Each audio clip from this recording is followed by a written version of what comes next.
Support Narativ's independent journalism at patreon.com/narrative and check out our podcast wherever you get your podcasts. And don't forget to subscribe and download.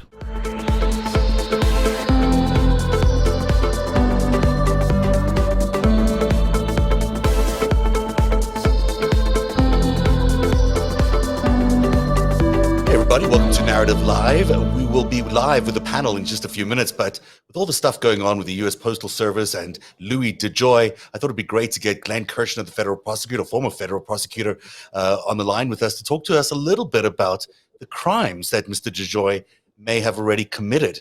Hi, Glenn. How are you? Hey, Zeb. How are you? Good to be with you again. Thanks very much for joining me at this quick turnaround. So you posted something interesting the other day about DeJoy needs to be in jail. Tell me a little bit about why you think he's already committed some crimes. Yeah, so it looks like, based on the reporting, he was pressuring his employees to donate to Republican candidates of his choosing. He was also pressuring them to attend high-dollar fundraisers for Republican candidates at his 15,000 square foot gated mansion. I do wonder how many of the postal employees he supervises live in a 15,000 foot gated mansion. I even wonder if his mail carrier is permitted inside his gates to deliver his mail. He has golden. He has a golden staircase, by the way, 18-karat gold staircase. Why wouldn't we? Why wouldn't we? He's just a public servant, of course. Yeah. So he was pressuring his employees to donate, and frankly, the director of his human resources department, back when he was running New Breed Logistics, a North Carolina-based company, which he was the CEO for more than 30 years. Right. His HR director went on record, and I can almost quote it verbatim. He said, "Louis DeJoy asked us for money. We gave him money, and he then gave us big bonuses to reimburse us." That would be, in a dozen words, campaign finance fraud. Right. It violates both the federal law and, more importantly for our purposes, the North Carolina state law. And Josh Stein, the Attorney General for the state of North Carolina, has already weighed in, of course, via tweet, because that's how all public servants communicate these days. And he said, look, this is the kind of thing that needs to be investigated because it may very well have violated North Carolina state law. It would be a felony, and there is no statute of limitations. That's the money line. So right there could be something going on there from the state level. Now, Elizabeth Warren and a couple of her colleagues just put out a report saying that they have done a study of medical delays, prescription delays for people who need their medicines, and they're just not getting to it. It looks like the delays started off in the early part of 2020 as being about 18 to 32% delayed. That is, instead of 2 to 3 days, it was 3 to 4 days. Now they're starting to be 5 to 7 days. So a 50% delay. Plus, a lot of the people who are fulfilling the prescriptions, a lot of these companies say they need to resend or reship a lot of these out because some of them are getting lost. Yeah. Is there a way to say, Mr. DeJoy, you're standing in the way of people's health care, and is there a way to get him through that? Is there a criminal statute we could apply to that? There is a criminal statute that applies to somebody who is entrusted with the delivery of the mail and he wrongfully delays the mail. Again, that perfectly describes what Louis DeJoy has set about doing from the moment he became Postmaster General. We saw the internal documents, the talking points memos that were generated after he took over as the Postmaster General. And it said, listen, the trucks will leave the docks on time. I understand you will be frustrated because we're going to have to leave mail on the mailroom floor. We're going to have to leave mail undelivered on the docks, but the trucks will run on time. It's good that he's got the trains and the trucks running on time. And the problem I don't know if he has. It seems to be delays everywhere. And Louis DeJoy, logistics expert as he builds himself, you know what the remedy is? He said, all we'll do is we'll take the mail the next day that we had to leave on the mailroom floor or on the docks, and we'll deliver it the following day. It's like, yes, and then twice as much will be piled up, Mr. Logistics expert. So listen, this is by design. This is slowing the mail. This is doing Trump's nefarious bidding and Mnuchin's nefarious bidding. He had a hand in picking Louis DeJoy for this particular dirty task. And they're trying to inject more chaos and confusion into, the ballots by mail. There might be delays on both sides. If 5 to 7 days to get a ballot to a voter, and then 5 to 7 days to get the ballot back. And so you really might miss a lot of people who need to be voting. And if it's his former XPO company that's shipping all these things around, it's his company that does a lot of the contracting, his former company that does all the contracting to the USPS, he could really cause trouble for the delivery of specific ballots or specific boxes to specific districts that are really tight. Yeah, and let's not forget that given some of the financial interest he has in agencies that compete with the post office, if the U.S. Postal Service fails, Louis DeJoy benefits financially. How do you like that for a public servant? Well, from what I've read about his private company, the former company, the XPO, it's just like a mobbed up operation. It basically is designed to fail. It doesn't even have the credit backing that it needs. It's sort of designed to grow until it collapses. And that was an analyst that put out a report in 2018 about the company. And it also talks about a group of directors there and executives that are basically felons. There's 5 felons in the higher executive ranks of this company, which indicates a little bit of who Louis DeJoy hangs out with. There's an old saying about that. I don't know what kind of qualifications they're looking for on the resume. I mean, is it just, do they look for felony convictions or misdemeanors? Okay, I don't know. Yeah, probably not. But is there anything that the consumer can do? Can we sue the USPS to say this guy is damaging our service that we're allowed to get in terms of the Constitution? Is there a class action lawsuit or something like that to say Louis DeJoy's got to go? Yeah, first of all, I'm not a civil law expert, and I've never filed a class action lawsuit in my life, so I wouldn't pretend to be an expert on this. I've talked to some of my friends who are civil litigators, and they say they think it would be an uphill battle. I think it's an academic question, quite frankly, because even if you could get a judge to certify plaintiffs as a class, it may be that the officials could plead that they were acting within their official duties, and so it's an uphill battle. But I say it's academic because this thing, it would never come to fruition before the election or before we had an opportunity to actually have an impact on DeJoy's shenanigans before November. Louis DeJoy got to go because he's apparently committed campaign finance fraud.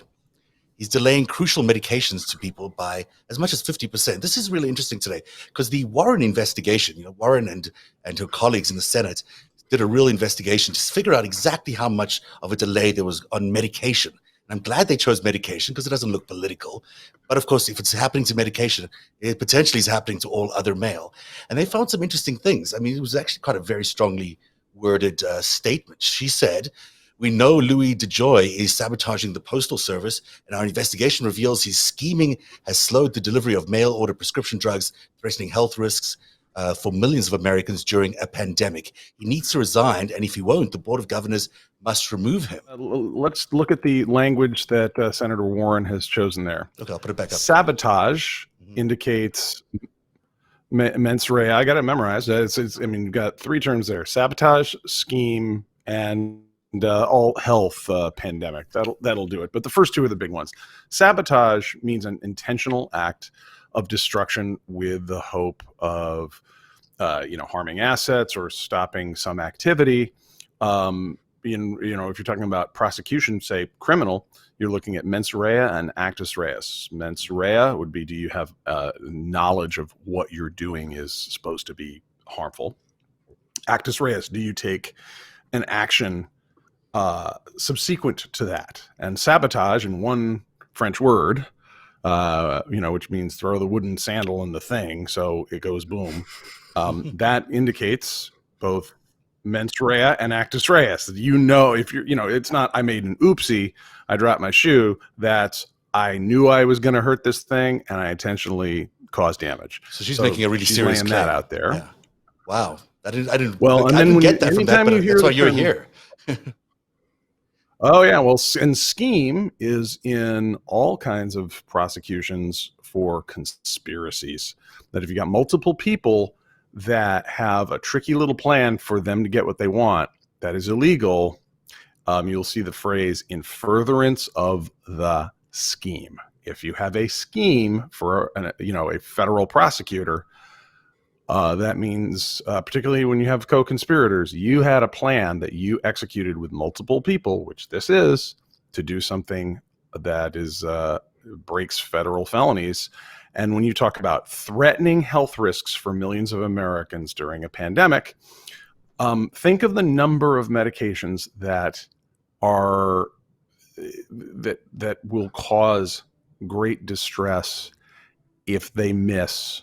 If a patient misses suddenly a bunch of doses in a row. Let's say you have a lot of PTSD patients who are veterans who primarily get their, if not entirely, get their prescriptions through the mail. Let's say you're on an anxiolytic, Klonopin, Xanax, Ativan, something like that, to reduce stress on a regular basis, which would be one of the methodologies. If you are a daily user of that substance and suddenly you cut that off, you could go into seizures. It's really dangerous, right? It's really dangerous, and even suicide. It's extremely dangerous. It's a risk of that. If cutting off your medication like that that might be a risk with antipsychotics or mood stabilizers. Generally, antidepressants might take a few more days to taper off in terms of blood serum levels, but there's a number of those classes of drugs that if you suddenly cut off just those alone, leave it there, you're talking about something bad could happen, where you have a neurological problem like a seizure.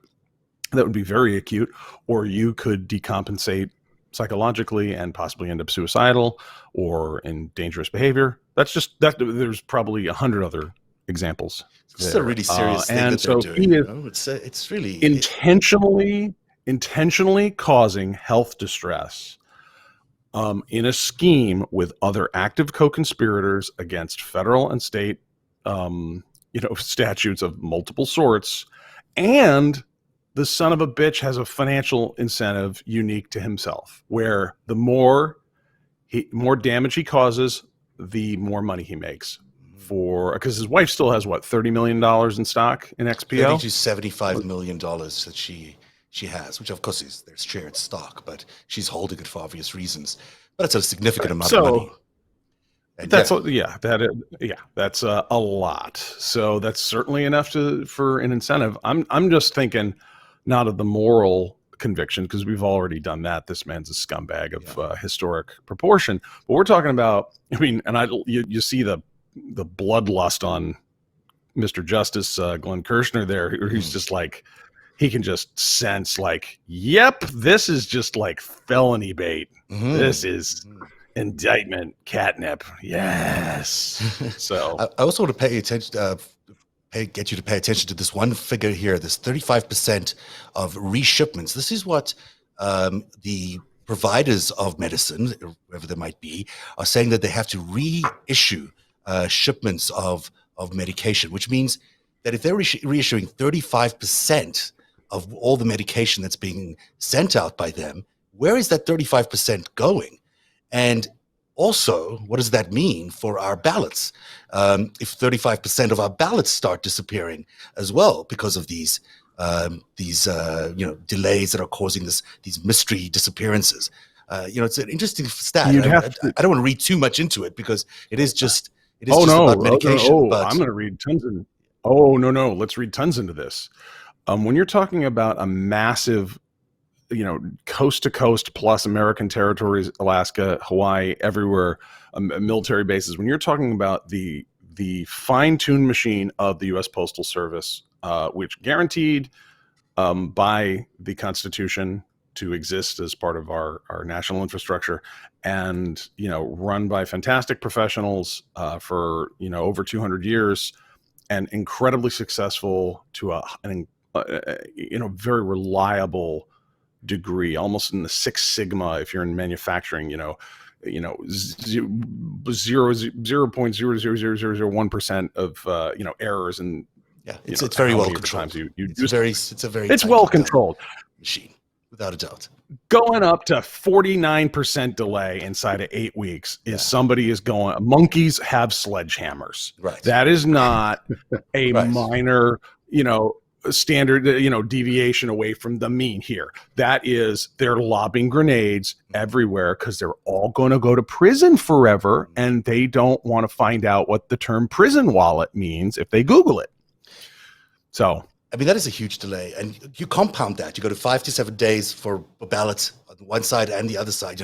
You get the ballots 5 to 7 days later, and then you're sending it out. It's going to arrive 5 to 7 days late. you compound that with everything else that's going to be delayed and how much mail is going to be on the post office floors. They're just that his stuff's not getting delivered. It's not going to go out. They're going to snowball into a real crisis by November 3rd if they're already experiencing these kinds of delays. So they're going to cause foreclosures. They're going to cause checks not to show up. They're going to cause businesses not to be paid. They're going to. I mean, these are saboteurs. These were traitors who were trying to overthrow democracy. They got caught badly. It's not going well either. It's getting worse every day, and it's going to get to catastrophic levels of awful for these scumbags. And so now they're just trying to kill as many people as they possibly can and destroy what's left of our institutions. So, yeah, and we're watching them while they do it. We have to look at who this guy is, too. I mean, anybody that gets put into this sort of position this late in the Trump administration is not basically your average Eagle Scout. I mean, DeJoy comes from New York City. He took over his father's trucking company, which was sort of lagging, and then turned it into a thing. I don't know. LB's not here, but what do you call? I don't know. Trucking New York City. She might Who say. do you have to deal with if you're dealing with trucking companies in New York City? Might say. There's a word for it. I can't think of it. I think it rhymes with lob, maybe. I don't know. And look at the guy. I mean, what 3-episode arc of The Sopranos did this motherfucker walk out of? Exactly. How more obvious can it be? He's there to fuck shit up, and I think people are pissed off about it. But They are. They aren't. I think people are sort of accepting it's just more fuckery, and they don't know what to do about it. Because what do? You just sort of. It's really not. I don't understand how much more obvious that stuff has to get before people start to clue in that things are wrong. I mean, we have, like LB said last week, literally bags falling off of trucks is mob shit. And then morally, what this reminds me of is even the Bridgegate scandal in New Jersey. It just occurred to me, where Chris Christie, political points, closed off the lanes in Fort Lee, and ambulances couldn't get through. There was real significant problems with this stuff, and they just didn't care. They just don't care. They have no morals. Yeah, I just don't get it when you do an executive search for this kind of person to hire them for the senior role, and you just find these few things out about him. That he associates with felons, that he's basically done campaign finance fraud. How does he get a job like this without getting screened out? As this is a huge job. That's the whole point with these scumbags. He got screened. This is what Greg's saying. He got screened in. He got screened in. This is a prerequisite for the job. Is you have to be a mobster to get a job. Okay. Now I get Greg pointed it out. How did he get in this late in the game? Thanks, Greg. Yeah. This is all hands on deck. We need every scumbag mobster you got. Yeah. So it's no. We can't have the regular guy that's kind of got the insurance company that's a little bit bent. No, we need a guy with a trucking company who will throw some bags off some stuff and don't care because he's going down too. And because he's going down anyway. Maybe he's caught anyway. DeJoy. So this is going to make for an exciting and interesting election night. And this is a segue to Greg's great column today on Prevail about how to prepare yourself mentally, psychologically. I don't know if it's even possible to prepare yourself, but it's going to be a different kind of election. It's going to be a different kind of election night. It may not even be a night that we end the night with a winner. Greg, tell us about it. Well, this is something that the Biden people themselves are concerned with and want people to know about, which is that the likelihood here is that we will not have a winner on election night because of the mail-in ballots, because it's going to take time for the mail-in ballots to get counted. And therefore, we're not going to know stuff. Wolf is going to have to contain his excitement about announcing Trump for another couple of for a day or so, and everybody in the country who is going to want closure and want resolution is going to have to right frickin' now realize that we're not going to get the closure that we want on election night. Probably what's going to happen is they're only going to show the live balloting like they usually do. And the live balloting, especially in the swing states, very well could show Trump winning those swing states. So we have to sit tight and understand that usually if mail-in ballots are 5%, whatever percentage they are, this year they're going to be 5 times that amount, enough to significantly impact the result in some of these states that are close and hard fought. And we're just going to have to know that. And as soon as anything strange happens, the Trump people are going to run with it. They're going to say it was rigged. They're going to say it was a coup. They're going to say it's steal the this and that and the deep state. And there's going to be, horrible Russian ops. Peter Strzok was on AG's podcast talking about this earlier in the week in support of his book that came out. And his point is the lag time between the election and the result is going to be he called it fertile ground for Russian mischief and disinformation. Right, of course. And it makes sense. I mean, you're going to get, I think there was a report today as part of that, I think it's the scandal that's happening at the DHS, or the whistleblower at DHS. He's also said that they, their big concern is that after the election night, after the results out, they will likely try and, amplify messages to these groups that they have on the ground that are white nationalists or white supremacists, and they will just try to trigger them because they've already spent years building up all this information in their brains that all they need to do is to trigger them in that period of time to do whatever it is they want, which could mean, could mean a civil war if the world, who knows? It was their plan last time, guys. I mean, I have excellent sourcing and lots of research on this, that this was what Roger Stone and his crew were, as well as Russian intelligence, they were plotting. They had this, planted in the brains of a lot of folks. And I think the more centrist or liberal folks who aren't part of the disinformation sphere of the right wing, it's not to say every conservative voter, but definitely people in a certain, group of outlets that they were using Facebook and other social media to siphon you off into that universe where you're just perceiving a different world. They had people ready on a hair trigger for, if anything looks bad about that election, that we're going to start shooting. They were riling up militia groups, every type they could get. And that, if you see anything wrong with that vote, it's going to be Obama's trying to stay in office, and you need to take back the government, by which go shoot up the post office, go shoot your mayor, or whatever. That's somebody, definitely Democrats, going to try and steal this. And Fox News started this again last night with Greg Gutfield. Same. It's like these idiots only had one plan and don't believe in the FBI or anything. It's like, guys, you tried this 5 years ago. Now they're not very smart. They're just evil. And they're trying it again. And Greg Gutfield, man, he's like, well, they want blood in the streets. They're going to try to go after guys like me. Here's a news flash, Greg Gutfield. I wouldn't know you if I was pissing on you. So calm down. Don't Greg flatter Gutfield? yourself. I feel like I should know who this person is. No, you don't. You shouldn't, because you don't know who he is. Who cares?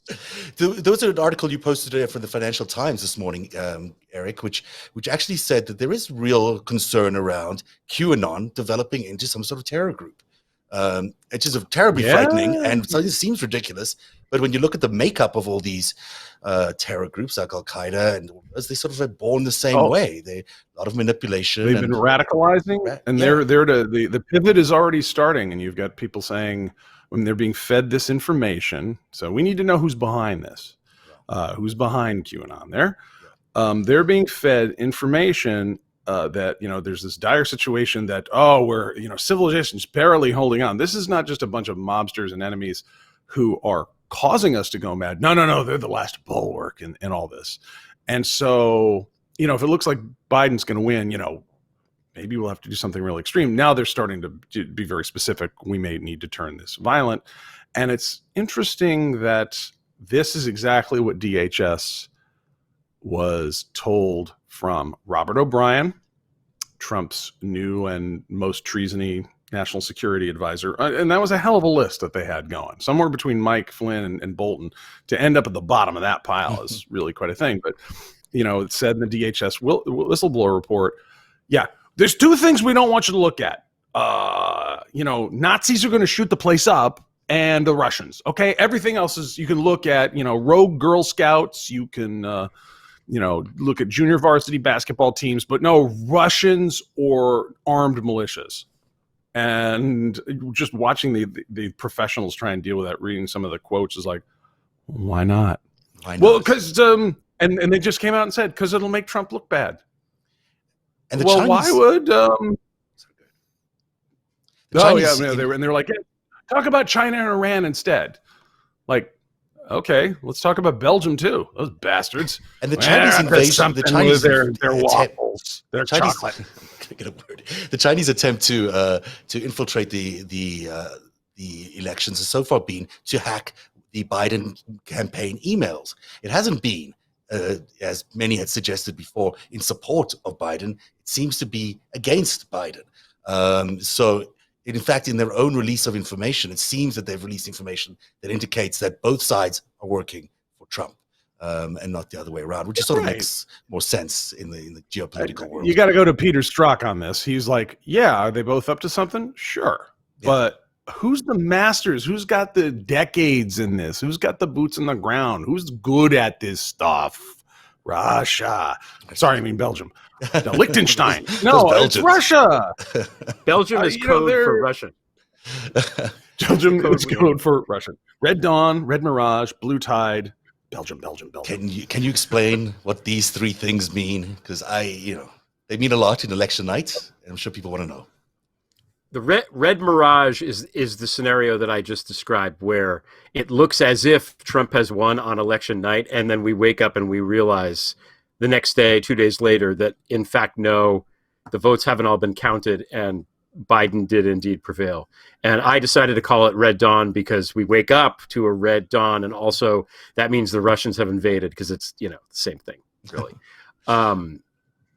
It just seemed appropriate. But we're joking around about it, but this isn't like us putting our heads together and coming up with some sci-fi plot for a novel or something. This is something that the campaign is legitimately concerned with, that is not likely, but probable, that could happen. The best result is that Biden wins in a landslide, and Biden wins on election night, and we know it, and we can all I can't even imagine what that would be like, honestly. It might still happen. There's a lot of places that get early counting of mailed-in ballots. The more people that vote that we can get to the polls, the more likely it is that we can go to bed that night assured that Biden has won, because the mail-in ballots are going to be for him. We know this. So, people are saying, well, we can't change the minds of the cultists. And no, these people are never going to change their mind. I mean, if their grandparents are dying of COVID and they insist it's a hoax, and they're giving money to a campaign that's using that money to pay for their legal bills for felonies, and they're too stupid to see these things, they're never going to change. We don't need to convince the MAGA people. We need to convince people who don't vote or don't usually vote that, this is the one you got to kind of vote in this one. And the people that are, that both sides are the same, we need a third party. Biden isn't left enough with his policies. And it's like, listen, Trump is the ogre on the fucking bridge, okay, to the Green New Deal or whatever it is across the bridge. And until he's removed, nothing is going to happen. So if you want change, you got to vote for Biden. Otherwise, the Republic, if Trump wins, the country is over. Period. It's really, do you want Russian leadership in the United States, or do you want American leadership in the United States? That really is the choice. It's not really, there's not much to choose there between those two. You've got to choose Biden when you look at it that way, because you don't want Russia running America. They've done a pretty damn awful job in the last 4 years. So why give them another 4, especially with the news about the pandemic? I mean, it's just crazy. That Woodward interview drove me nuts. That he, on February the 7th, he has this quote that is just like the most damning quote in the entire world about Donald Trump. And Bob Woodward is fantastic, and I love the guy, and all great journalism and whatever. But he sat on this quote for 4 months. I don't understand the rationale behind that. He works at a newspaper. He could just say, "Hey, I got this amazing quote from the president saying that people are going to die. Can we please release it? Can we please publish it?" He could have done that. I don't get the Is it just He me? said there was no legal contract, there was no NDA, and there was no embargo agreed for his interviews. And those interviews were consented to by the president. So I don't know. He can explain it.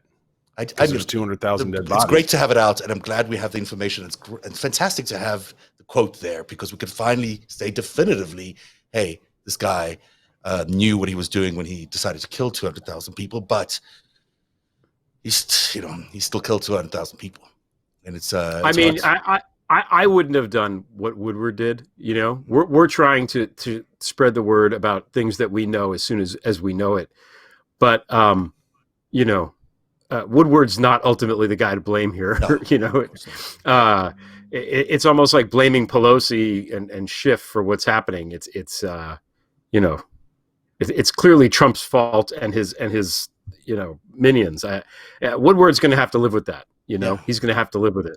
I was also amused by this is worse than Watergate quote. It's like, oh, really? You think? You know, nobody died because you guys broke into the DNC, whatever, you know, and bugged McGovern. Who cares about McGovern's headquarters anyway? You know, I don't recall 189,000 people dying because of that. I don't know. Maybe I missed it. I also don't know why we're all sort of not calling it a genocide and not calling it all these things that are, because it's really an incredible figure to think about it. There's been no other event in American history that's killed anything like this. And is there? I don't think. Well, are we over the Civil War? I don't think we're not there yet. I think the Civil War is, what is it, Eric? 500,000? I want to say that sounds it's more. It's more, but the fact that we're thinking, oh, we got to get up to the Civil War levels is probably not good. 200,000 people is a genocide. It's like a remarkably large number of people to have one person allowing that to have happened because of his, you know, what do you call it? With his intentional mismanagement of the thing. Not even allowing it to, making it worse. I mean, he's going to these events, these super spreader events, promoting the sort of idea that masks are bad and this and that and the other, touching all these people. I mean, for a while, everybody that Trump came in contact with was getting COVID. So it seemed like he had it and was asymptomatic and was just giving it to everybody. I mean, I don't know if that's true, but it certainly seemed that way. That seems to have tapered off. It's like, how much more bad shit can this guy do? I don't understand. No one in his family got it either, which is just weird. Anyhow, let's get back to the blue tide and all of that, because I don't think we've explained blue tide yet. I don't know if we have. Blue tide is the next morning, man. We come in, we wake up, a day later, 2 days later, and we realize, hey, what do you know? Biden won Texas. That's it. Now there are some states where you can your ballots that you send in early can be pre-counted before the day, and in those states you are going to get a blue tide. Now, they're not all the states; they all have different rules, but they're going to get us, a huge number right off the top. Where you're going to say Biden's got, 1 million whatever voters in this district, and he's clearly going to walk away with the thing. So there is some hope to combat your red dawn or the red mirage, if it should emerge. Eric, I just want to talk some more, if we could, about the DHS thing. Kristen, what's her name? What was her name? The former Christian Nielsen, who doesn't, Christian Nielsen with like J's and SENs and whatnot, who doesn't know whether the people in Norway are white. This is one of my favorite. I'm not sure. She lied under oath. Norway. She lied under oath about the number of terrorists that there were in coming across the border from Mexico. No, they were leaning on their intelligence analysts to lie about where the KST's known and suspected terrorists are entering through. So DHS, one of the things they do is, under the giant bureaucratic umbrella, probably too large, I think a lot of people would say, that includes, the Border Patrol and immigrations and custom and whatnot. They know where people come in and out, and if they identify you either at the time you come in or when you come in illegally and they catch you or wherever, it's their job to figure out, all right, are you a bad guy? Were you on a list before? Did you get in here? How'd you get in? Where'd you get in? So they keep all that information. And because they wanted this big mob construction boondoggle horse shit, money laundering opportunity, every just sort of like like felony smorgasbord of the wall, right? They had to have some justification, though. I wonder why, because apparently their voters don't care, and they should be just like, we're building a wall because we're building a wall. Go to hell. We're not even coming to Congress. That's now what we they do don't with want to everything wall else. because we want to be able to go to Mexico, and Mexico won't even let us go there. Oh, the irony. That's right. Oh, We're the locked irony. out. Good luck getting a senior in Tijuana's like, hey, no, I'm buying. No, sorry, brother. No, so the intelligence that the DHS INA, which is their intelligence analysis, that's their one of the 17 intelligence agencies. They're like, yeah, that was false testimony, and so that's a crime. She should be getting charged with, presumably. I don't know. 18 U. I mean, intentional false statements are still 18 U.S. Code or subsection 18 U.S. Code subsection 1001. You can't lie to the feds, whether it's congressional testimony or FBI or whatever, I believe. This is not misunderstandings. This is intentional false statements.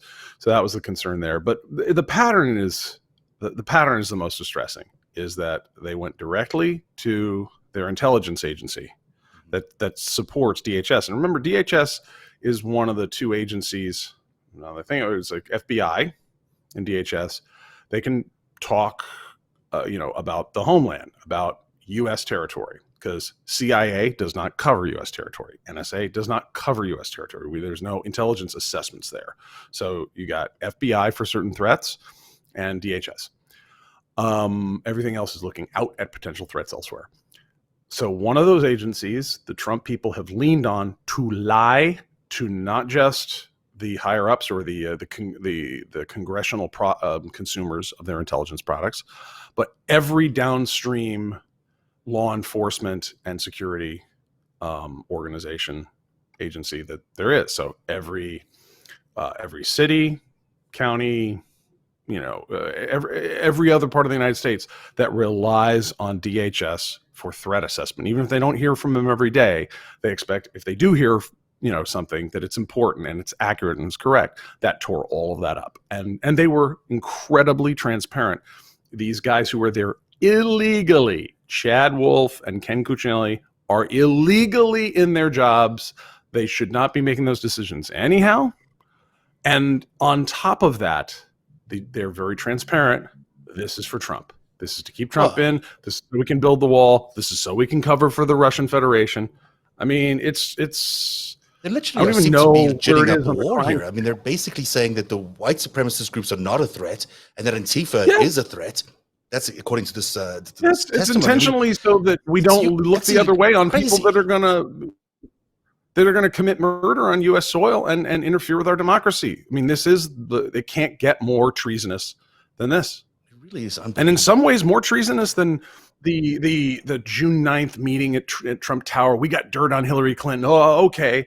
I mean, it wouldn't go very far if it were tried, I don't think, but there's a certain plausible deniability with roundly stupid people that maybe they didn't get what they were doing. 2020 is much worse than 2016. I mean, in 2016, we did not have the mailboxes and the post office destroyed and ballots being thrown out the sides of rental vehicles and some mobster in charge of these organizations. We did not have any of this DHS disaster.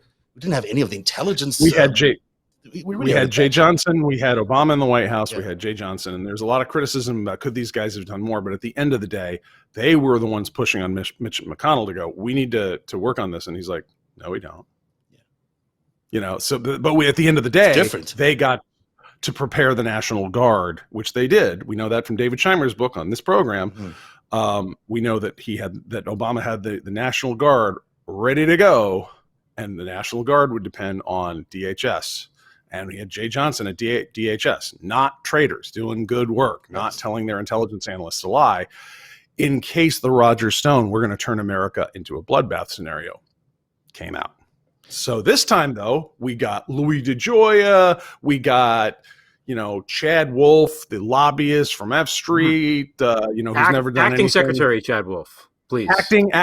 Always call him acting Secretary Chad Wolf. Like, it has to be the whole thing. This is personal acting Secretary Chad Wolf. Acting Secretary John Oliver said Chad Wolf, who looks the most like anybody you'd expect to be named Chad Wolf. So true. So that's not the rosiest of pictures. Let's talk about something that is very different, and that's Saudi Arabia's new, not exactly a fun topic. Enough with treason. Let's go to guys that kill people with surgical tools. Next up, but it sports on the hour. It's 9/11, and we should, it's fascinating that on this day they've decided to let, I guess they've allowed testimony to go ahead. Is that true? That was huge. This is the They're going to allow Bandar outside to the artist formerly known as Bandar Bush, a former ambassador, to testify, as well as a number of current and past Saudi officials. So there's a lot left to learn about 9/11. And by the way, to throw this in with some other stuff going on, I'm reading the Peter Strzok book, Compromised: Counterintelligence and the Threat of Donald J. Trump. It is astonishing. It's an amazing book. And it's like chapter 1, deep cover Russian spies. Chapter 2, 9/11. Like, dude. How does the one get to the other? That's so weird. Huh. It's almost and he like also covered. The other thing he did, so he investigated the OPCO stories, the deep cover multi-decade Russian spies. Right. He investigated 9/11 and Snowden. Yeah, Where'd Snowden end up again? I've known Toronto. Russia. I think is that where he landed up? I think Oslo, Russia, Belgium. Actually, why did Felix Sater know where Osama bin Laden was? Because my investigation, my conversations with Felix indicated that he would have gotten that from the Russians. That's where he got the information from. Why would there? What? But Putin was the first world leader to call Bush on 9/11, almost like he knew that something might happen. And then why didn't Putin just tell them, Bush, his buddy, where bin Laden was, if the Russians knew? Why? I'll ask you one other thing while we're asking good questions. Why did this happen 3 days after the 9/11? Why all these nice people meeting George W. Bush, the Saudi ambassador, to discuss evacuating Saudis and terrorist renditions? And there they are sipping cocktails on the balcony of the White House. 2 days after? Really? 2 days? And so this is what he had to do on September the 13th? That's a very unusual meeting. It strikes me as being... that wouldn't be the first country I'd invite over to say, hey, help us out with what's going on. You'd think you'd have the UK and Canada and Australia over there. Yeah, you'd think that. There's Dick Cheney doing Dick Cheney stuff in there. And it's a very, certainly No, he hasn't shot anyone in the face yet. That's unfair. So there you go. So that was for Greg. I was going to try and get Greg to break up. So, yeah, you almost did. I think you did. So we've got... 9/11 to figure out in the future, but there are going to be now lawsuits against the Saudi officials, which is going to cost the Saudi government about $750 billion, or at least that's what they're threatening to pull out of the American economy. But because it's going to be that much, the lawsuits could be the damages could be so high that before Obama left office and he was threatening to allow the courts to start to do this, they had threatened to pull out $750 billion from the economy, which they still, I suppose, could do. No, but I'm just thinking about the Saudis threatening us that way. I just like to remind maybe the Saudi, embassies watching this show. You and I both know that at each one of your oil rigs is a guy from Texas and American technology. Have a good night. Don't shake our country down, you sons of bitches. But they are. Because you can't tap your own oil. You're going to get a bucket. Have fun. You better be careful, Eric. They might send somebody to your house, which means they'll have to send like a minivan, because they always send 11 people wherever they go. Because Saudi hitmen are that effective. It's like they're really... They are very effective. Yeah, they are scary. But, I don't think they're any match for Eric.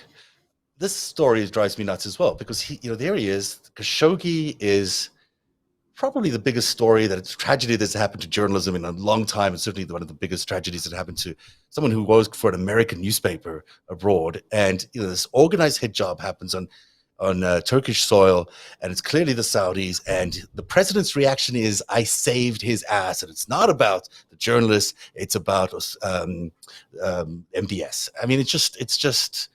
Sad. Well, Just sad. even at the time, he was tweeting support of MBS. Yeah. By the way, I mean, Yeah. I wrote something about this 2 years ago before all the facts were sort of in, and the intelligence at that time seemed to suggest that the Saudis were behind it, and Trump was, who must have known, was saying, no, I support MBS, I believe MBS, and then the CIA came out with their assessment, I don't know, a week or two after that, saying, no, it was actually the Saudis did this.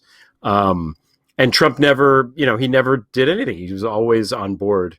And we can't mention MBS without mentioning Jared Kushner, Right. who was basically the de facto ambassador to Saudi Arabia. Remember, Saudi Arabia was the first state visit when Trump became Right, of president. course. Remember, they went there and there was that weird glowing orb that they had the hand over, and they did the sword dance and all that kind of weird stuff.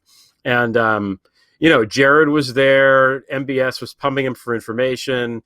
And the Intercept, I mean, consider the source, but the Intercept did report that Kushner gave MBS, or at least acknowledged that certain of the people in the royal family were disloyal to him. And after Kushner left, there was a purge of people in the royal family. Yeah. So Kushner has so much blood on his hands that it makes your head spin. It's really, I can't have so much blood. It's a Kushner in particular, though. I mean, I don't get it. I mean, even before the Blue State genocide that he's also a part of, I mean, he's responsible for a lot of deaths at this point. There's he's running around the Middle East saying, hey, I've achieved this great Middle East peace plan, which is just, an abomination, but it seems to be actually, it is sort of coming out in a fashion that's going to work, I guess, but it's just horrific to the Palestinian people.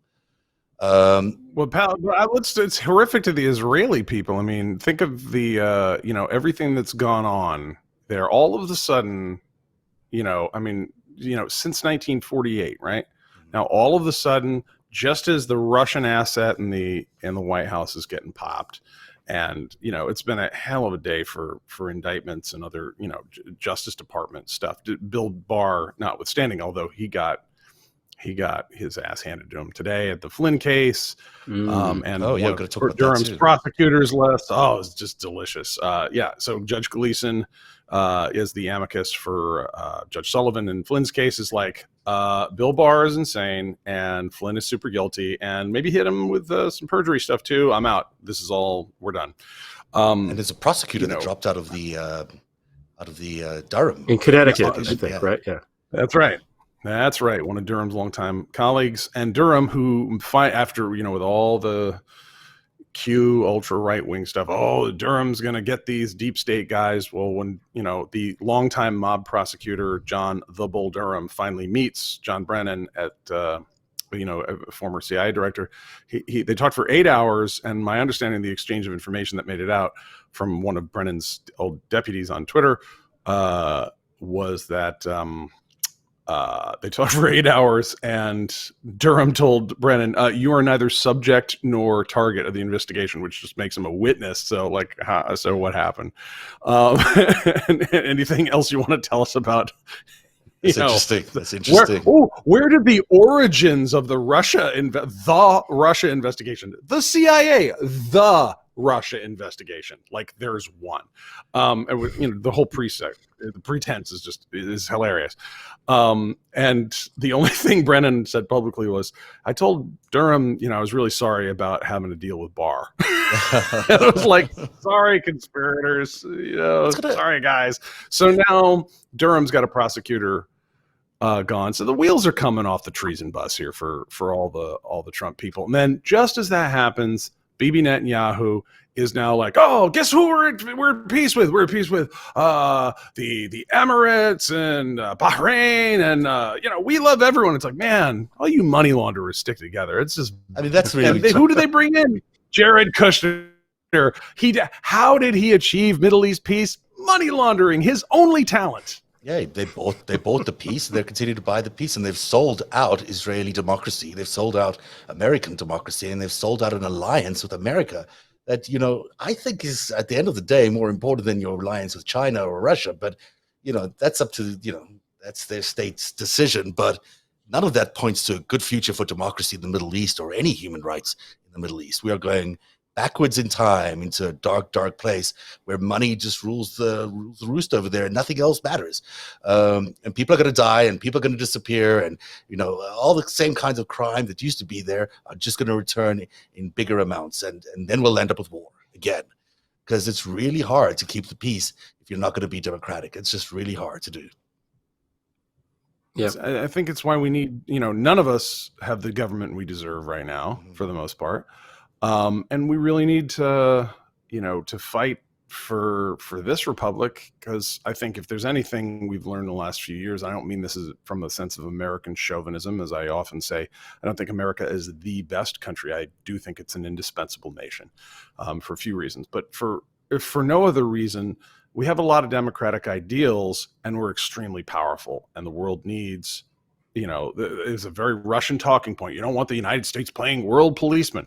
Well, why the hell not? If we have a system of rule of law that supports human rights, we're not going to override your sovereign government. In fact, if we wanted to do that, we would have done it when the Soviets wanted to drive their tanks all the way to Portugal in the 40s.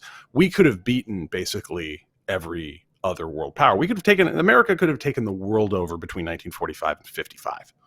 I mean, the whole planet. We get this whole place. We could just call everywhere else the other Texas, the other Texas. But it is the only country in the world. Africa, Texas, and Asia, Texas, and just be all everything else would just be Texas. I'm gonna go somewhere. Texasia. Texasia. I like it. Well, it is the only country in the world that is really democratic. And I will say that there's lots of other countries that pretend to be democratic, but they all still have their old school hierarchies, the sort of the upper class, the nobility, call it what you ever, the monarchies. They all still have that in place. Aristocracy. America chose not to go that route. America chose to be completely equal, completely free, and that makes it a real threat to all these other countries in the world that have all these other systems. And so that has set up where we're at today, where we've got this conflict between countries that have this this nobility class and the one country in the world that really doesn't, which is America. And do you know when Russia really started looking at the United States as a threat to its system? Middle of the 19th century. Oh, yeah? They wanted... Uh-oh.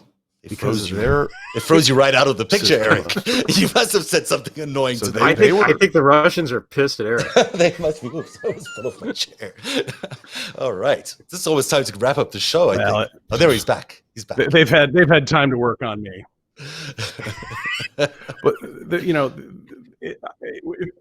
there were a couple countries that really started paying attention to the United States in the 1850s and 60s. Russia and the new world power of Prussia, that by the very late 19th century becomes this new nation of Germany, that becomes by alliances Europe's strongest nation, but with not much backstory as a single nation. They were paying close attention to the United States. The Russians were paying attention because they wanted to know how we were going to resolve our issues with slavery, because they had this system of serfdom, and they whatever they set up over there, they're knuckleheads, and we are knuckleheads. We're immature. We don't look at history enough. Look at all the images of the ugly American are pretty true. And we also come up with some new ideas that we implement badly and then better. And we are free. I mean, there's just this freedom thing that is so important. And people sort of, that is the one thing that America has that's different from the rest of the world, is ultimate freedom, or supposedly have as ultimate freedom, at least the aspiration towards ultimate freedom. It doesn't exist anywhere else in the world. And that's a big deal. It's also a giant threat, but it's a huge thing. Yeah. And there's a big, really cool story in the Peter Strzok book about this, where they are collecting what appears to be, physical part of a FISA warrant. They're getting into a bank box for a deep cover Russian spy in Boston. And they're talking about how they need to keep exactly to that warrant. They can't bump into anything else in the bank, because even when they're going to protect national security, they want to protect every American's civil rights. And, this is so the antithesis of the Snowden, Greenwald, WikiLeaks Russian horseshit. I mean, America that- would never go and that attack another country we- the way we've been attacked. We would never be sending coronaviruses and all these other plagues or whatever it is they want to send us. It's, you know, it would never happen under an American system, I don't think. I mean, we would send military weapons and would have a war. That we've done, but I don't. we're loud and dumb, and we'd get caught. Yeah, we get caught. That's the thing. It's a free system. You know, yeah, people would tell. It's we have stupid ideas. I mean, like we did have some like Nazi-like eugenics in the 1920s, and like we're loud about things. So we're like the eldest child in the family always gets caught. I don't know if any of you are the eldest. I was the eldest, and I'm just loud and dumb. So I did get in the intelligence world. Maybe it was a response to that. I don't know. It's like I probably you're just trying to search your brilliance. But you know, America is just loud and just confident, weirdly sincere about things. What's that? There's 100% of in all the surveys I've seen about what makes America uniquely different from the rest of the world is its confidence.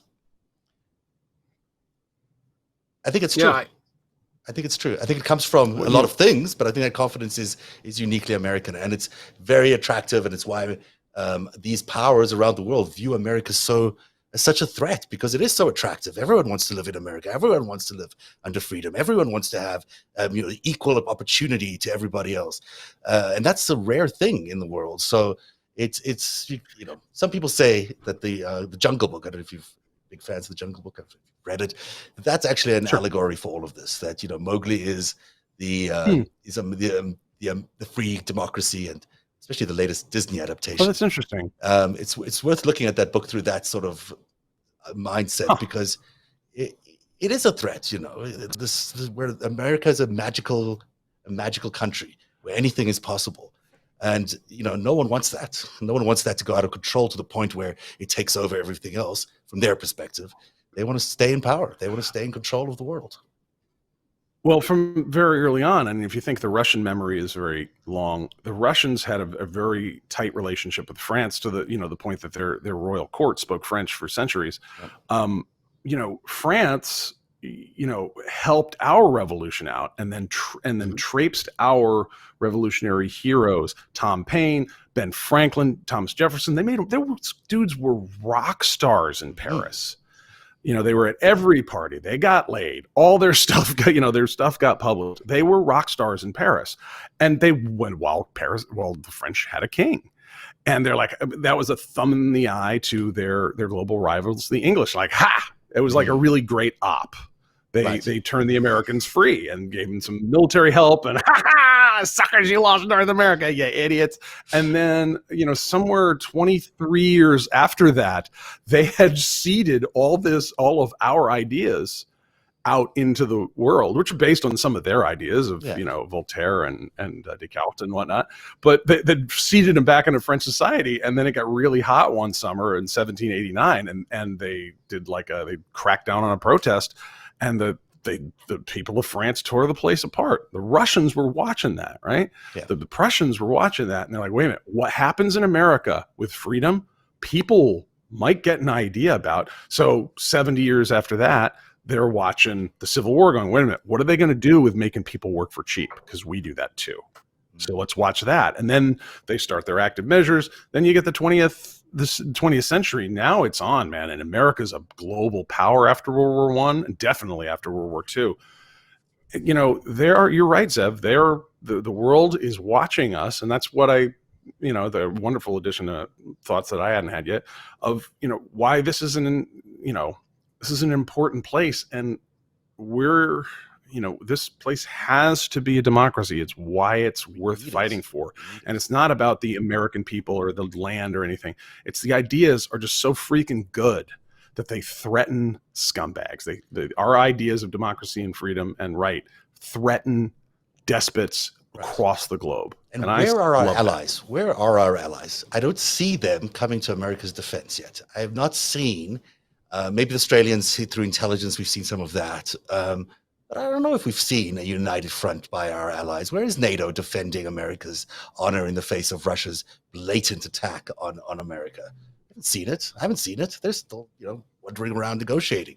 It wasn't you get to defend America only if you like the president. It's you get to defend America because that's what we stand for.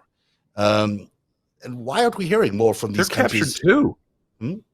Sorry? They're captured too, a lot of them. Some Not, of them, I don't know. Not France. Germany could say what it Austria? Canada, anybody could say. Germany's They all a have tough reasons to not do it, but they should be doing it. Britain's got problems. We had some us. dude in Norway just. What's that? Britain's worse than Who's we the are in a lot of ways. They're Yeah, look, they don't have report. Things are bad, Yeah. but still, there could be America's going through probably the worst of it, and America's the most vulnerable because of our system. Their system is going to be the same afterwards. But when they flip certain countries, like when they, Iceland's only 330,000 people, so they got a bunch of. I mean, it's really gross. They've got they've got a bunch of their politicians on child abuse and child abuse media stuff. You only have to get a few dozen guys in that situation, and you own yourself a country with a seat at the UN, right? Mm-hmm. So now, go Norway, Denmark. How much have they exploited Estonia and Latvia? And Estonians and Latvians generally hate the Russians because they remember what they did to their country for most of the 20th century. The world doesn't hate America. They don't like is Donald Trump. And why is it they're not defending America? And why are we not seeing more of that, especially coming into this next election? Why aren't we seeing more of a, I don't want them interfering because that would be wrong, of course, but why aren't we seeing a much stronger force that, if Russia better watch out, that if this continues, this is just as bad what they're doing, much worse what they're doing now in 2020 and 2016, certainly much worse than what happened with Skripal or any of these other terrible things, or with the other guy who was poisoned and is now being treated in Berlin. Those things are serious. What's happening to America is deadly serious. And we're not hearing enough from these other countries. It's just a little rant. I think in a lot of cases they're it's their governments we're not hearing from because they've got some similar problems. Austria's had been turning in guys from their military for being spies for Russia. I think France had somebody very high up in the intelligence community that they just busted. I mean this. Yeah, but we were there for Nazi Germany. We stood by them. We went and fought for them. Why aren't they here for helping us eradicate this foreign threat that's arrived here?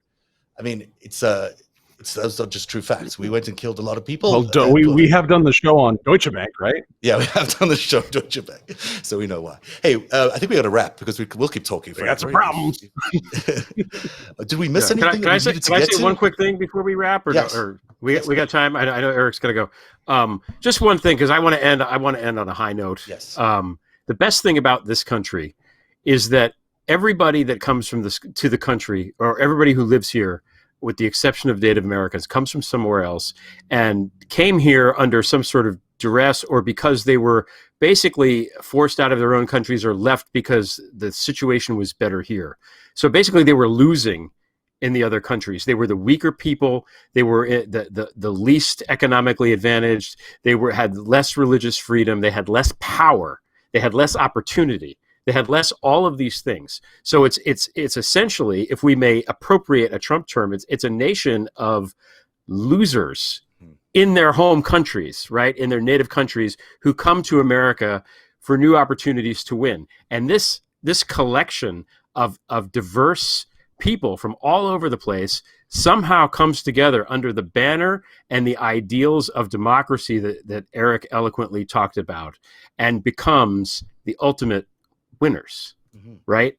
That's what we are. And what fuels it is the ideals.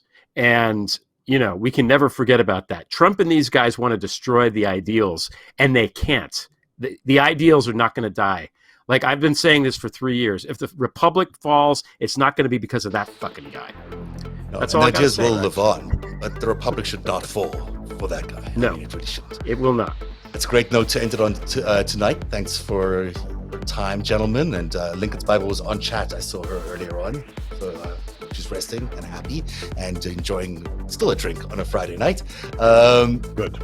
And we have 250,000 downloads of the podcast, which is great. So we want to thank our audience for doing that. It's amazing that you guys have come forward. And 250,000, that's a big number. It's 250,000.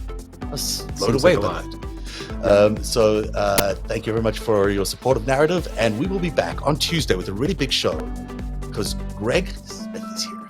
And he is Eric Prince's former associate. He knows a thing or two about Eric Prince. Group. Yeah. And he's got a major documentary about the mercenary business that's going to be very uncomfortable for Mr. Eric Prince on Monday in Australia, and he's going to be on Narrative on Tuesday. Just the way things go. Quite a schedule. Nice. That's going to be nice. I'm looking forward to that. That's going to be a big interview. Join us then. Thanks very much and have a great weekend. Support Narrative's independent journalism at patreon.com/narrative and check out our podcast wherever you get your podcasts, and don't forget to subscribe and download.